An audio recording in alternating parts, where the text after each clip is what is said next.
Brian's collection was massive, so massive that it stressed him out. Boxes stacked in the closet and cards crammed into drawers. He never sold anything, and he had a different answer each time somebody asked him why he wouldn't unload some of these cards. It would alleviate the stress of the chaos. Brian thought, I'd lose way too much money by selling those cards, or I'm too busy.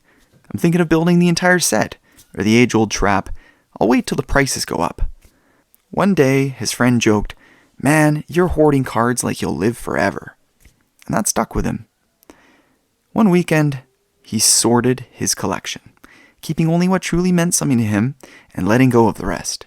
He made some great trades, sold off the clutter, and for the first time in years, his collection felt manageable. The lesson here is sometimes letting go makes your collection stronger. Keep what matters, move on from what doesn't, and at the end of the day, listen to the advice from those around you that you admire and respect, because eventually you'll be able to treat yourself like someone that you're responsible for helping. Ridiculous, Fondling Cardboard!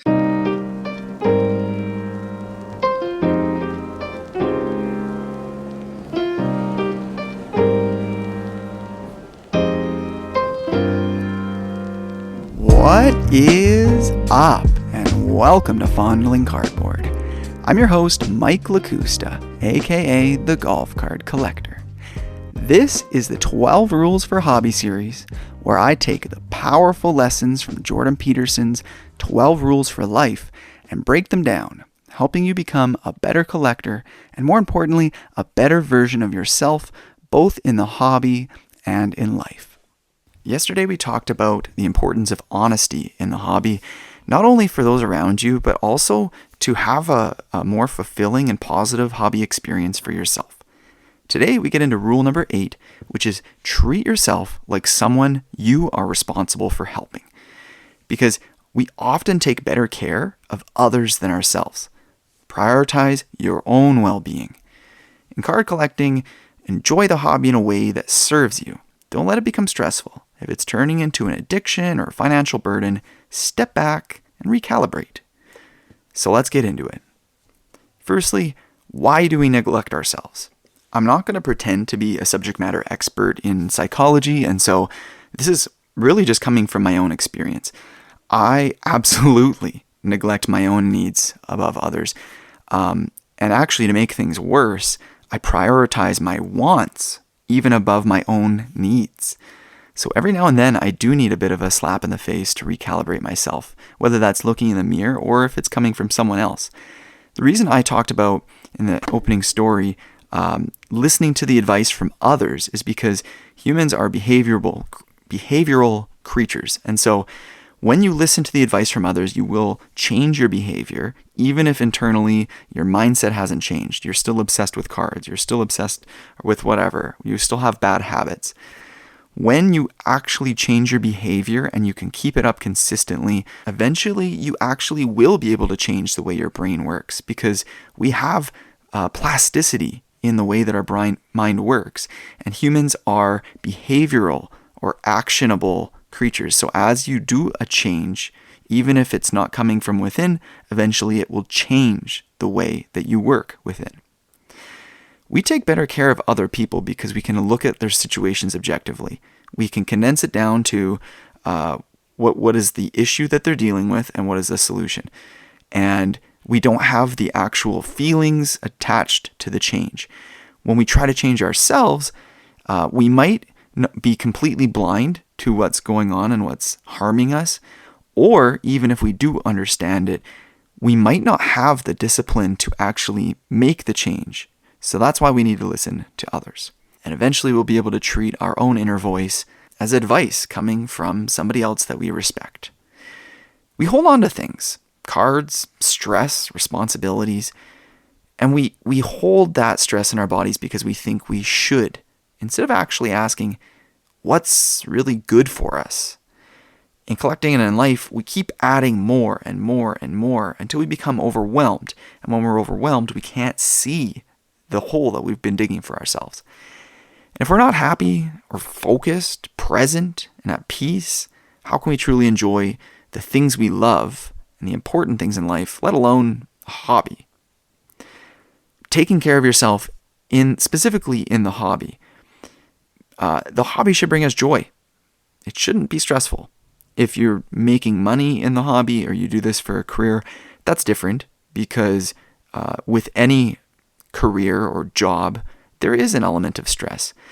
But for those of us that are actually treating the trading card hobby as a hobby, we have the ability to take a step back and reassess. And actually, now that I think about it, somebody who works in the hobby should also do this, because if you have a job or a career that's really stressful and really weighing on you and it's in the field of sports cards, I mean, you should probably reassess where you're at too, because as I mentioned, any job comes with its level of stress, but you're pursuing a career in sports cards, probably not for the huge dollars, because let's face it, if you're in the hobby as a career, you're doing it because you love the hobby. If you were in it to make money, you'd be in banking or something else. So if it's grinding to the point that you aren't enjoying working in the hobby, you should also reassess. But what are we doing when we reassess? Well, we're looking at everything that contributes to our well-being. So that could be related to time, money, boundaries, relationships, even just how our body is feeling.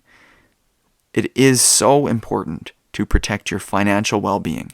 So don't overspend just because of FOMO or because you're listening to so-called subject matter experts in the hobby, or even if you are on a pretty healthy path, collecting within your own lanes, you've with a strong identity and what you are as a collector, it's still easy to just pick up so many cards in your lane and overspend if you're not paying close attention to it.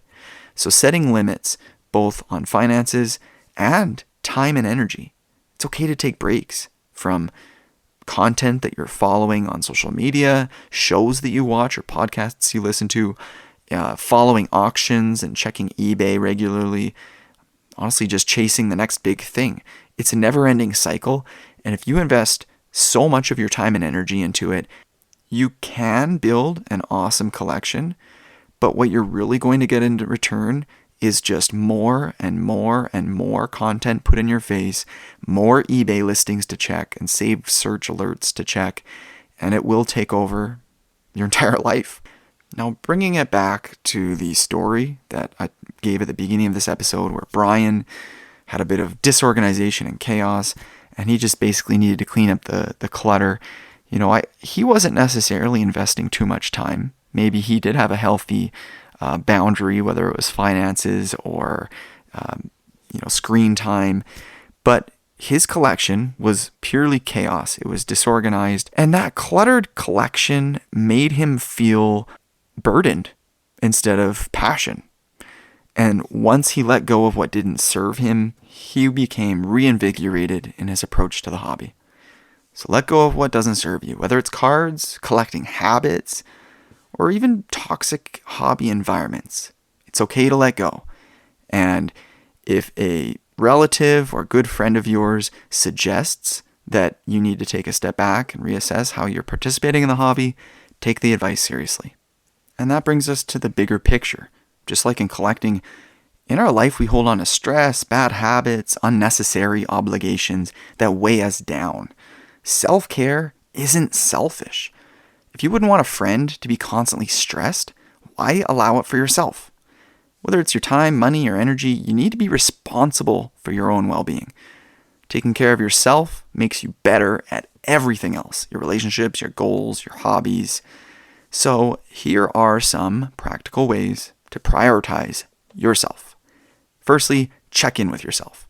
Ask, is this thing making me happy, or is it just a habit? Am I just on autopilot going through life? Step 2 is to declutter your collection and your life. Keep what adds value, let go of what doesn't. And that's both in terms of, could be friendships, could be responsibilities. When I can no longer get self-reflection and self-improvement out of this podcast, I'm sorry to say, folks, but I'll probably have to let the project go. I'm not there yet, but I'm just saying, decluttering your life letting go of what doesn't. And that could also just be as simple as the piles around your house. Those of us with ADHD are going to have documents that need to be completed and tasks on our cell phone and a calendar and written on sticky notes all over the house. Get all of that stuff decluttered. Digitize as much as you can. If you have old diplomas, certificates, awards, lists, documents for projects that you've worked on, digitize that stuff, scan it all onto a folder in your computer, and just file everything away safely in a box in your garage, your basement, in your storage container, whatever it is that you have. Just declutter your surroundings and you will feel better. There's probably some really well-organized people that are laughing at this part. Anyways, next up, step 3, set boundaries. And this is something I'm exploring through professional psychotherapy, counseling. Whether it's in spending, social media, time commitments, toxic relationships, anything like that, you need to be setting boundaries in your life. It might feel really difficult to do. It's just one more task on your agenda. It's one more to do, and it's something that takes mental energy and, frankly, fortitude, a level of toughness, because it's not easy to set boundaries. There could be an element of conflict, especially if somebody else is involved in whatever situation that you're trying to set a boundary around. It's not going to be easy. But you know what else is not easy? Letting whatever that harmful thing is continue to affect you and your life forever. Step 4, make space for what truly matters. Whether it's in your collection or your daily life, you don't want to be giving up time with your family, your friends, your children. You don't want to flunk out of school or fail in your career simply because you're distracted. Make space for what truly matters. So I'll leave you with this.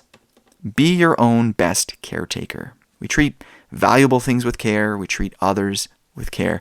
But you are more valuable than any card, collection, or possession. Taking care of yourself isn't an afterthought. It's essential.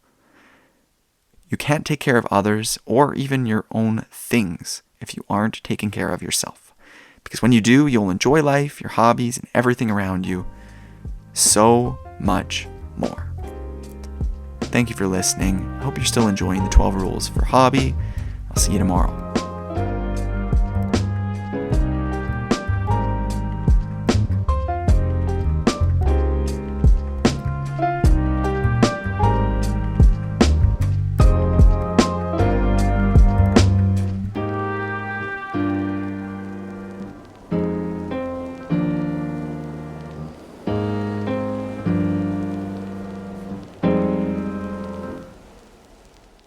Ridiculous golf card collector.